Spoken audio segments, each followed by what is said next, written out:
ഈ വീഡിയോയിൽ കുറേ ഇമ്പോർട്ടൻ്റ് ആയിട്ടുള്ള വിഷയങ്ങളാണ് നമ്മൾ നോക്കുന്നത്. ഇതിൽ ആദ്യമേ തന്നെ ഇസ്രായേലിൻ്റെ ഉള്ളിൽ നടക്കുന്ന ഒരു പ്രൊട്ടസ്റ്റ്, അതിൻ്റെ ഒരു ക്ലിപ്പാണ് ഞാനിവിടെ വെച്ചിരിക്കുന്നത്.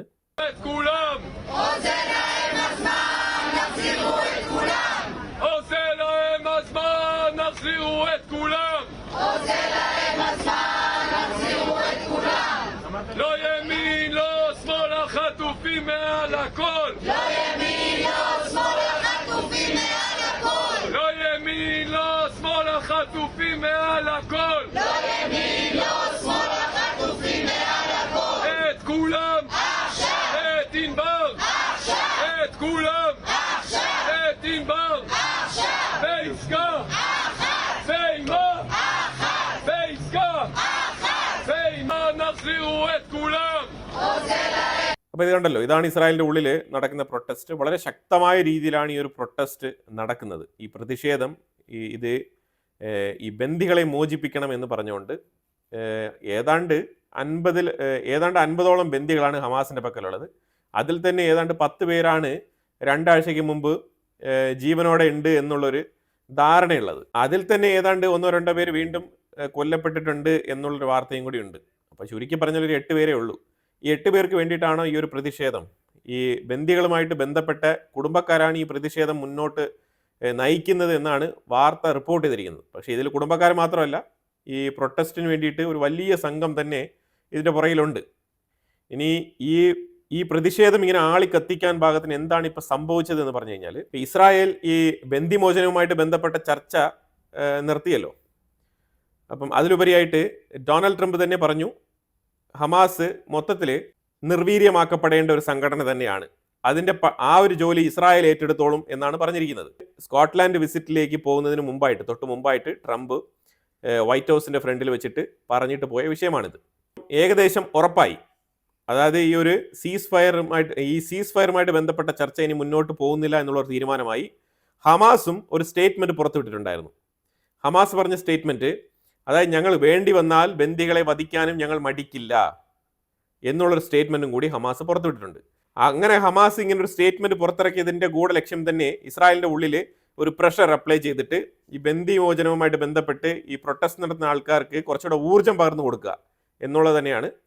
ആ ഒരു ഫോർമുല കൃത്യമായിട്ട് വർക്ക് ചെയ്തിട്ടുണ്ട്. ഇസ്രായേലിൻ്റെ ഉള്ളിൽ നല്ല രീതിയിലുള്ള പ്രൊട്ടസ്റ്റാണ് നടക്കുന്നത്. നിങ്ങൾ കണ്ടല്ലോ, അതാണ് ആ ഒരു പിക്ചർ. ഇത് അമേരിക്കൻ എംബസി, ഇത് ടെൽ-അവീവിലുള്ള അമേരിക്കൻ എംബസിയുടെ മുന്നിലാണ് ഈ ഒരു പ്രൊട്ടസ്റ്റ്. അത് കൃത്യമായിട്ട് ട്രംപിനെയാണ് ഇവരെല്ലാം വിശ്വസിച്ചിരുന്നത്. ട്രംപ് ഒരു ഫൈനൽ സ്റ്റേറ്റ്മെൻറ്റ് പറഞ്ഞ സ്ഥിതിക്കാണ് ഈ രീതിയിലുള്ള ഒരു പ്രതിഷേധം അവിടെ അരങ്ങേറിയതായിട്ട് മനസ്സിലാക്കാൻ പറ്റുന്നത്. ഈ പാലസ്തീൻ 2 സ്റ്റേറ്റ് തിയറി എന്നുള്ളൊരു വിഷയത്തിൽ ഇമ്മാനുവൽ മാക്രോണാണ് ഇപ്പം ആകെ കൂടി അതിനുവേണ്ടി നിലകൊള്ളുന്ന ഒരേ ഒരു ഗ്ലോബൽ ലീഡർ എന്നുള്ളൊരു ഖ്യാതി നേടിയിരിക്കുന്നത്. ഇതിന് കാരണം വേറെ ഒന്നുമല്ല, ഫ്രാൻസിൻ്റെ ഉള്ളിലുള്ള പൊളിറ്റിക്കൽ അന്തരീക്ഷം, അതുപോലെ തന്നെ ഫ്രസ്ട്രേഷൻ എന്ന് തന്നെയാണ് മാർക്ക് ചെയ്തിരിക്കുന്നത്. ഇമ്മാനുവൽ മാക്രോണിന് ഉണ്ടാകുന്ന ഫ്രസ്ട്രേഷൻ, അവിടുത്തെ പൊളിറ്റിക്കൽ സെനാറിയോ ശരിയല്ല, ഇലക്ഷൻ ഫേസ് ചെയ്യേണ്ടതുണ്ട്. ഫ്രാൻസിൻ്റെ ഇൻറ്റർണൽ പൊളിറ്റിക്സിൽ തന്നെ ജൂയിഷ് സപ്പോർട്ടും ഈ മുസ്ലിം കമ്മ്യൂണിറ്റിയുടെ സപ്പോർട്ടും അതെല്ലാം തന്നെ ഒരു ബാലൻസ്ഡ് ആയിട്ട് കിട്ടാൻ വേണ്ടിയിട്ടാണ് ശ്രമിക്കുന്നത്. പക്ഷേ ഇങ്ങനത്തെ ഇതേ രീതിയിൽ പോയി കഴിഞ്ഞാൽ ജൂയിഷ് കമ്മ്യൂണിറ്റി ഓൾറെഡി തന്നെ മാക്രോണെ എടുത്ത് ചവറ്റുകോട്ടയിൽ ഇട്ട് കഴിഞ്ഞു. ഇനി ഈ ഒരു വൺ സൈഡ് ആയിട്ടുള്ള ഈ ഒരു മുസ്ലിം വോട്ടുകൾ മാത്രമാണ് ഇനി പ്രീണിപ്പിക്കാൻ വേണ്ടിയിട്ട് മാക്രോൺ ഈ രീതിയിൽ സ്റ്റേറ്റ്മെൻറ്റുകളൊക്കെ പുറത്തിറക്കുന്നത്. സൗദിയുമായിട്ട് ചേർന്ന് സംസാരിക്കുന്നുണ്ട്. സൗദി ആണെങ്കിൽ വിചാരിക്കുന്നത് ഞാൻ തന്നെ 2 സ്റ്റേറ്റിനെ കുറിച്ച് സംസാരിക്കുന്നില്ല, പറഞ്ഞ് മടുത്ത് ഞാനൊരു മൂലയിലങ്ങ് ഒതുങ്ങിയിരിക്കുകയാണ്. ഇപ്പം ഡൊണാൾഡ് ട്രംപ് വന്നു, കാര്യങ്ങളൊക്കെ സൗദി അറേബ്യ വിചാരിച്ച രീതിയിൽ മുന്നോട്ട് പൊയ്ക്കൊണ്ടിരിക്കുകയാണ്. ആ സാഹചര്യത്തിലാണ് മാക്രോണിൻ്റെ ഇടപെടൽ. മാക്രോൺ UK വിസിറ്റ് ചെയ്ത ആ ഒരു സമയം സ്റ്റാർമറിൻ്റെ സപ്പോർട്ട് തേടിയിട്ടുണ്ടായിരുന്നു. അങ്ങനെ സ്റ്റാർമർ സപ്പോർട്ട് കൊടുക്കുന്നുണ്ട്. സ്റ്റാർമർ സപ്പോർട്ട് കൊടുക്കാതിരിക്കാൻ യാതൊരു വകുപ്പുമില്ല. കാരണം UK ആ രീതിയിലുള്ള ഡോമിനേഷനാണ്. അവിടെ ഫ്രീ പാലസ്തീൻ മൂവ്മെൻറ്റുകാരുടെ, ഗ്ലോബൽ ഇന്തിഫാദക്കാരുടെ ഒരു സ്ട്രോങ് ഫൗണ്ടേഷനാണ് UK അപ്പോൾ തീർച്ചയായിട്ടും സ്റ്റാർമർ സപ്പോർട്ട് കൊടുക്കും. ഒരു സൈഡിൽ ഇസ്രായേലിന് ആയുധം കൊടുക്കും, മറ്റൊരു സൈഡിൽ തീവ്രവാദത്തിനെ സപ്പോർട്ട് ചെയ്യുന്ന ഒരു നിലപാട് തന്നെയാണ് UK പണ്ട് തൊട്ട് എടുത്തുകൊണ്ടിരിക്കുന്നത്. അപ്പോൾ അതുകൊണ്ട് സ്റ്റാർമർ സപ്പോർട്ടാണ് കൊടുക്കുന്നത്. പക്ഷേ ഓപ്പണായിട്ട് വലിയ തോതിൽ വന്നിട്ട് മാക്രോൺ ചെയ്യുന്നത് പോലെ പ്രസ്താവനകൾ പുറപ്പെടുവിച്ച് ഇതേപോലെ റെസൊല്യൂഷൻ പാസ്സാക്കുന്ന ഏർപ്പാടൊന്നും ചെയ്തിട്ടില്ല. ഇവരോടൊപ്പമുള്ള Italian prime minister Giorgia Meloni ഈ പാലസ്തീന് വേണ്ടിയിട്ടുള്ള ഈ 2 സ്റ്റേറ്റ് തിയറിയെ ഞാൻ അനുകൂലിക്കുന്നില്ല എന്നാണ് വളരെ ബോൾഡായിട്ട് ഇറ്റാലിയൻ പ്രൈം മിനിസ്റ്റർ ജോർജിയ മെലോണിയ തുറന്നു പറഞ്ഞിരിക്കുന്നത്. അതിനവർ പറയുന്ന ഒരു വിഷയം, ഈ മാക്രോണും സ്റ്റാർമറൊക്കെ തന്നെ പൊളിറ്റിക്കൽ ഫ്രണ്ട്ലിനെസ് ഉള്ള ആൾക്കാരാണ്. യൂറോപ്യൻ യൂണിയനിൽ ചേർന്നിരിക്കുന്ന ഒരു രാജ്യം എന്നുള്ള നിലയിൽ ഇറ്റലിയുമായിട്ട് നല്ല ബന്ധം ഇവർക്കൊക്കെ ഉണ്ട്. പക്ഷെ എന്ന് വെച്ചിട്ട് മാക്രോൺ അല്ല മെലോണി അല്ല സ്റ്റാർമർ. അതുകൊണ്ട് തന്നെ ജോർജിയ മെലോണി ഇതിനകത്ത് പറഞ്ഞു വെച്ചിരിക്കുന്ന ഒരു വിഷയം എന്ന് പറഞ്ഞാൽ, മാക്രോൺ ഒരു ഫാർ റൈറ്റ് പൊളിറ്റീഷ്യനാണ് ഫ്രാൻസിൽ. ഈ ഫാർ റൈറ്റ് നിലപാടെടുത്ത് ആക്ച്വൽ ഫ്രാൻസുകാർക്ക് വേണ്ടിയിട്ട് നിലപാടെടുത്തിരുന്ന മാക്രോൺ ആ രീതിയിലുള്ള പൊളിറ്റിക്കൽ ഫിലോസഫി മുന്നോട്ട് വെച്ച് ഇലക്ഷനിൽ വിജയം നേടി വന്ന മാക്രോൺ ഇപ്പം നിലപാട് മാറ്റിക്കൊണ്ട് ഇസ്രായേലിനെ സംബന്ധിച്ചിടത്തോളം നിലപാടില്ലായ്മയാണ് വ്യക്തമാകുന്നത്. കാരണം ഇസ്രായേലിന് ഇപ്പോൾ ഫാർ റൈറ്റ് എന്നൊക്കെ പറഞ്ഞു കഴിഞ്ഞാൽ ജൂവിഷ് കമ്മ്യൂണിറ്റി, ജൂവിഷ് സ്റ്റേറ്റ്, അപ്പോൾ അത് ഇസ്രായേലാണ് അത് ചെയ്യുന്നത്. അപ്പോൾ അതുകൊണ്ട് തന്നെ ഈ 2 സ്റ്റേറ്റ് തിയറിയെ ഞാൻ പിന്തുണയ്ക്കുന്നില്ല. കാരണം ഈ ജോർജിയ മെലോണിയും ഒരു ഫാർ റൈറ്റ് പൊളിറ്റീഷ്യനാണ്. ഫോർ എക്സാമ്പിൾ ഡൊണാൾഡ് ട്രംപ് ഒരു ഫാർ റൈറ്റ് പൊളിറ്റീഷ്യനാണ്, ഇമ്മാനുവൽ മാക്രോൺ ഫാർ റൈറ്റ് ആണ്.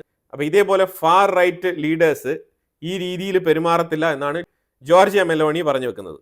അതുകൊണ്ട് ജോർജിയ മെലോണി അവർ ഫാർ റൈറ്റ് ആണ്, അതുകൊണ്ട് ഞാൻ ഈ നിലപാടാണ് എടുക്കുന്നതെന്ന് പറഞ്ഞിട്ട് 2 സ്റ്റേറ്റ് സൊല്യൂഷന് ഞാൻ അംഗീകരിക്കുന്നില്ല എന്ന് വെട്ടി തുറന്ന് തന്നെ പറഞ്ഞിരിക്കുകയാണ്. ഇപ്പോൾ ആകെ കൂടെ ഈ 2 സ്റ്റേറ്റ് സൊല്യൂഷന് വേണ്ടിയിട്ട് നിലകൊള്ളുന്നത് just Emmanuel Macron. Even Arab രാജ്യങ്ങൾക്ക് പോലും ഇപ്പം ആ അഭിപ്രായമില്ല. 2 സ്റ്റേറ്റ് സൊല്യൂഷനെ കുറിച്ച് ഒരു അറബ് രാജ്യങ്ങൾ പോലും ഇപ്പം മിണ്ടുന്നില്ല. ആകെ കൂടെ ഈ ഒരു വിഷയത്തിൽ ബഹളം ഉണ്ടാക്കുന്നത് ഈ ഗ്ലോബൽ ഇന്തിഫാക്കാരാണ്. അതും റിവർ ടു സീ എന്നുള്ളൊരു സ്ലോഗനാണ് അവരെപ്പോഴും ഉയർത്തുന്നത്. അത് ശരിക്കും പറഞ്ഞാൽ മൊത്തത്തിൽ ഇസ്രായേൽ തന്നെ അവിടെ പാടില്ല എന്നുള്ളതാണ് ആ ഒരു സ്ലോഗൻ കൊണ്ട് അവർ ഉദ്ദേശിക്കുന്നത്. അല്ലാതെ 2 സ്റ്റേറ്റ് അല്ല അവരും പറയുന്നത്. അപ്പോൾ ശരിക്കും പറഞ്ഞാൽ 2 സ്റ്റേറ്റ് അവിടെ ആരും തന്നെ പറയുന്നില്ല. ഈ ഗാസയിലുള്ള ജനങ്ങൾ പോലും 2 സ്റ്റേറ്റ് പറയുന്നില്ല. അതാണ് മനസ്സിലാക്കേണ്ടത്.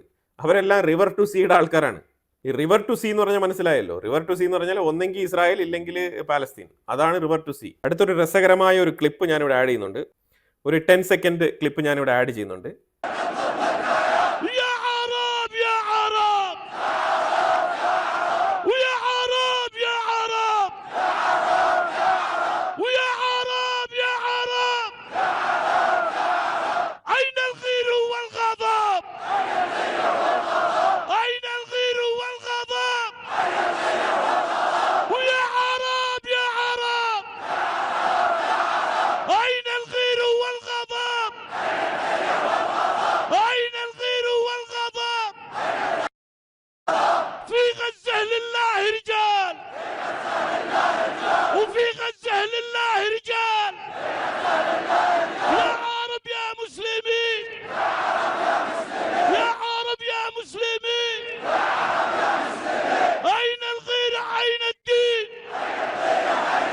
യമനിലാണ്.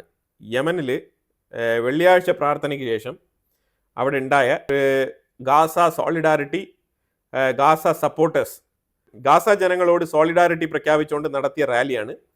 ഈ റാലിയിൽ ഉടനീളം അവർ പറയുന്നത്, അതിലൂടെ പല ഡയലോഗുകളും ഈ മുസ്ലിം ഉമ്മ എന്ന് പറഞ്ഞ ആ ഒരു കോൺസെപ്റ്റിലാണ് അവർ കംപ്ലീറ്റ് സ്ലോഗൻ ചാൻറ്റ് ചെയ്യുന്നത് അവിടെ. ഇപ്പം ഞാനിത് പറയാനുള്ള കാരണം എന്താണെന്ന് വെച്ചാൽ, അതായത് അങ്ങോട്ട് ഇനി ഫുൾ ആൻഡ് ഫ്ലെഡ്ജിലുള്ള ആക്രമണങ്ങൾ നടത്താനുള്ള ശക്തമായ തയ്യാറെടുപ്പാണ് ഇസ്രായേലിൻ്റെ ഉള്ളിൽ നടക്കുന്നത്. അത് ഇസ്രായേൽ തുറന്ന് പറഞ്ഞിട്ടുമുണ്ട്. വരും ആഴ്ചകളിൽ അതിൻ്റെ ഒരു രീതി നമുക്ക് മനസ്സിലാക്കാൻ പറ്റും. തീർച്ചയായിട്ടും ഈ ഒരു ഹമാസുമായിട്ടൊരു സീസ് ഫയർ ഉണ്ടാക്കിയിട്ട് ഒരു 60 ഡേയ്സ് ഗ്യാപ്പ് എടുത്തിട്ട് യമനിലേക്ക് ഫോക്കസ് ചെയ്യാം എന്നാണ് ഇസ്രായേൽ കരുതിയിരുന്നത്. ടോട്ടലി ഇവിടെ ഒരു ചെറിയൊരു പ്ലാൻ ചേഞ്ച് സംഭവിച്ചത് ഈ ഹമാസുമായിട്ടുള്ള ഒരു 60 ദിവസത്തെ ഈ ഒരു സീസ് ഫയർ ഡീലിൽ ഉണ്ടായ ചെറിയൊരു ലാക്കിംഗ്, അതാണിപ്പോൾ നടന്നിരിക്കുന്ന ഒരു ചെറിയൊരു പാളിച്ച. അപ്പോൾ അത് എത്രയും വേഗം കറക്റ്റ് ചെയ്തിട്ടായിരിക്കും ബാക്കിയുള്ള കാര്യത്തിലേക്ക് ഇസ്രായേൽ വരുന്നത്. ദേർ എൽ ബലായിൽ മാസീവായിട്ടുള്ള ഇവാക്യുവേഷൻ, അതായത് 70,000-ലധികം ആൾക്കാർ അവിടെ നിന്ന് ഇവാക്യുവേറ്റ് ചെയ്യപ്പെട്ടുകൊണ്ടിരിക്കുകയാണ്. ഓൾറെഡി തന്നെ ലാസ്റ്റ് വീക്കിൽ ഒരു 70,000 പേരെ അവിടെ നിന്ന് മാറ്റി പാർപ്പിച്ചിട്ടുണ്ടായിരുന്നു. ഇപ്പോൾ വീണ്ടും ഏതാണ്ട് 60 മുതൽ 70,000 പേരെ മാറ്റി പാർപ്പിച്ചിരിക്കുകയാണ്. അതായത് സെൻട്രൽ ഗാസയിലുള്ള വിഷയമാണ് നമ്മൾ സംസാരിച്ചുകൊണ്ടിരിക്കുന്നത്. അതായത് ആ മേഖലകളിൽ ഇനി ആക്രമണം ശക്തമാക്കാനാണ് IDF തീരുമാനിച്ചിരിക്കുന്നത്. ഇമ്മാനുവൽ മാക്രോണിൻ്റെ സ്റ്റേറ്റ്മെൻറ്റിനെ അമേരിക്കയുടെ ഇസ്രായേലി എൻവോയ് ആയിട്ടുള്ള മൈക്ക് ഹക്കബി പുള്ളി പറഞ്ഞത് സമനില തെറ്റിയ രീതിയിലുള്ള പ്രതികരണങ്ങളാണ് മാക്രോൺ നടത്തുന്നത് എന്നാണ് പറഞ്ഞു വെച്ചിരിക്കുന്നത്. അപ്പോൾ എന്തായാലും ഇതിനെക്കുറിച്ചുള്ള അഭിപ്രായങ്ങൾ കമന്റ് ബോക്സിൽ രേഖപ്പെടുത്തുക. കൂടുതൽ വാർത്തകളുമായിട്ട് അടുത്ത വീഡിയോയിൽ വരാം. Thank you so much.